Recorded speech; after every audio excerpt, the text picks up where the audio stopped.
Good morning, Gia! Good morning! Pwede na ba ang lahat? Nakitak nga na bandog dagiti ubing.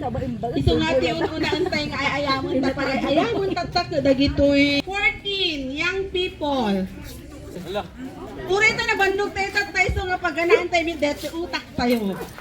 Tingnan yun. Okay, at the count of 10. 9 8 7. Aglang kayo dito sa mo, the prices na. Okay, 14 lang, 14. One line, only one line.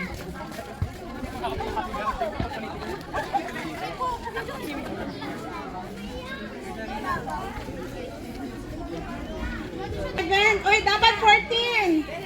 Pero yung people muna. Okay. Hindi nga makasungbat ko awan price na. So, ang laro na to ay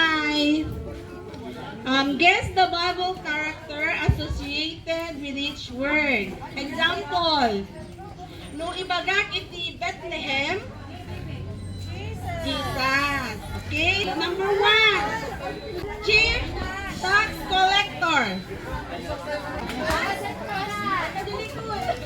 Chief tax collector.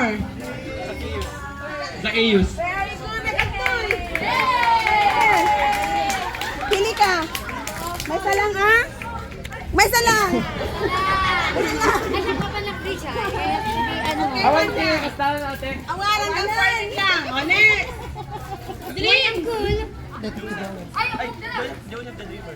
Yan. Very good. May salang ah. Sis, kita nga may salang. You choose. What do you want this one, Kate? Alright, next. Yakoy. Wisdom. Next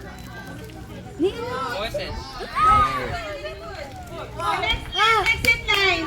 Oh, may may. Allah, lagyan ka na dyan. Malap. Ay. Ay, children. Lumadayo ako dyan tungbat mapandilikod. Hoy, dasan nyo. Mapandilikod. Hoy, dasan nyo. Uy, darsin nyo. Allah, apay. Nilipatan yun sa mo. Dagiti lessons yun. Madayo kaya ta, suko kaya? Allah, Okay. Sige na, marami to. Nalalakad yung dagduma. Sige,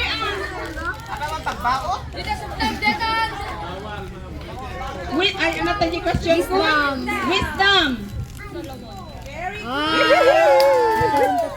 Okay, next. Ay. Picture ka dyan eh. Picture ka dyan eh. Apple. Mga lang ka. Tignan mo. Wala, apple. Apple. Kaysa nga ro, tagaysa. Apple what?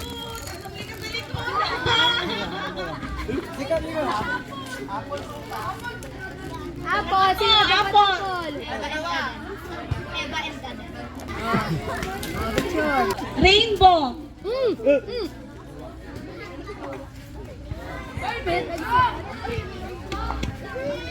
Next. Inlako na ni Jesus with 30 pieces of silver. Budas. Yes. Okay, dito.